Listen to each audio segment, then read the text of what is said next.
A tua mensalidade média é a receita do trimestre dividido pelo número médio de alunos no trimestre. E se aquilo dá R$ 840 por mês, essa é a sua mensalidade média. Porque não adianta você botar o que a empresa coloca, R$ 520 por mês, número de alunos, e chegar numa coisa que está completamente desconectado do resultado contábil, que é a receita que a empresa publicou.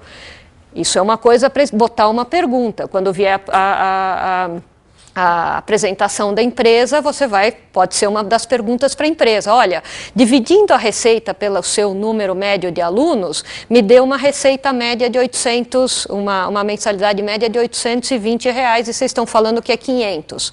Qual é a diferença? Ele pode explicar, você não está pegando o número de alunos correto, ou essa minha receita, essa minha mensalidade média é uma mensalidade que não inclui impostos, e você está pegando a receita bruta e dividindo pelo número de alunos, e portanto tem um aumento e tal. Mas tenha ou não tenha uma explicação da empresa, a única maneira que funciona é fazer essa engenharia reversa, porque você não pode pegar esse histórico e aí chegar na projeção, e o teu histórico deu 820 por mês, vamos dizer, e aí a empresa disse que era 520, então no projetado você começa a colocar 520, 530 e tal, você vai chegar numa receita, obviamente, 30% mais baixa do que o histórico da empresa, concorda? Que você vai estar pegando esses 520, multiplicando pelo número de alunos. Então, não funciona. Isso acontece todo o tempo, gente. A empresa diz, a minha taxa de juros no empréstimo é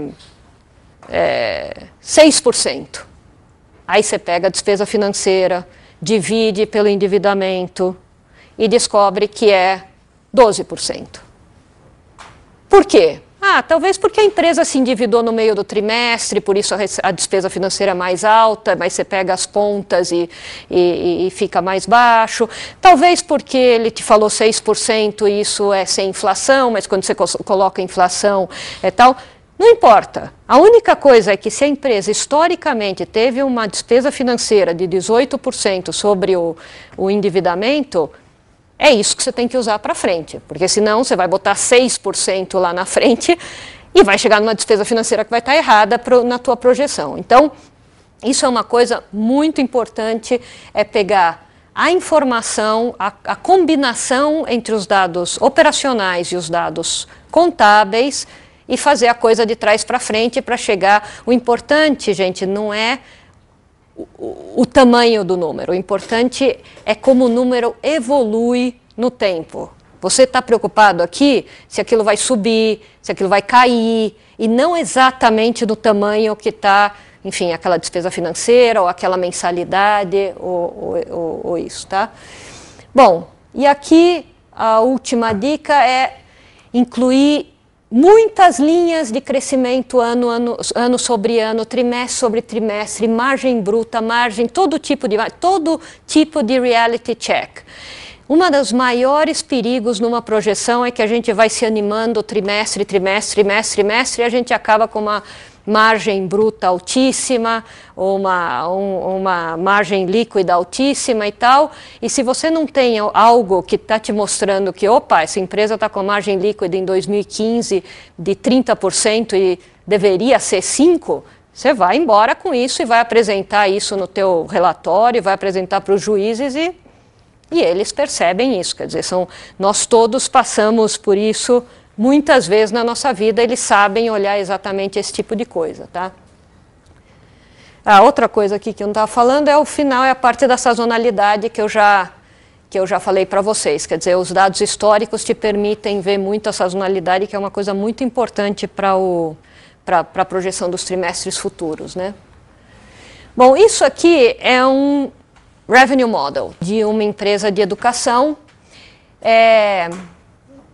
Isso aqui vocês podem ter absoluta certeza que está no press release da empresa todos os trimestres. Eu não colocaria nenhum desses números aqui se eu tivesse que ir para algum outro lugar encontrar eles que não fosse da própria empresa, a empresa garantindo que o que ela me diz como número de alunos inicial no quarto trimestre é o mesmo, na mesma metodologia que ele me mostrou no terceiro trimestre, na mesma metodologia do segundo trimestre. Quer dizer, eu só tenho um revenue model desse jeito porque eu tenho essa informação da empresa, tá? Então, nesse caso, vocês veem aqui, por exemplo, growth year over year, tá vendo? Eu estou mostrando aqui a quarta linha embaixo de enrollments renewals. Embaixo de enrollments renewals você tem enrollments, depois você tem porcentagem de enrollments sobre starting balance, tá vendo? 26,9% no primeiro trimestre de 2011, 5% no segundo trimestre de 2011. A gente sabe por quê. A empresa de educação, no segundo trimestre, ninguém se matricula, ninguém faz nada, mas você tem que ter o histórico para saber como você vai projetar. O terceiro trimestre sobe de novo, menos do que o primeiro trimestre. O primeiro trimestre claramente é mais importante do que o terceiro, sendo que no terceiro tem uma parte de... E o quarto trimestre, o menos importante de todos. Se você não tivesse feito o histórico, você não saberia como funciona essa dinâmica. Aí vem growth year over year. Quer dizer, vê com, tá crescendo e tal, porque tudo isso, o que está em azul aqui um pouco mais à direita, são coisas projetadas. Quer dizer, isso são coisas que depois você tem que usar, você vê aqui 5%, 20% e tudo isso, tá? Isso aqui, eu estou apontando agora o average ticket calculated, né? Embaixo, mais ou menos no meio da página, é um exemplo de engenharia reversa. Quer dizer, isso aqui é simplesmente um cálculo do número médio de alunos, dividido por essa receita, esse gross revenue que aparece embaixo, e me dá aqui. Se eu falar com a empresa, você acha que subiu de 612 para 652 e caiu para 621? Não. Ela vai me dizer alguma coisa, não, nós definimos algo no primeiro trimestre e nunca mais muda no resto do ano.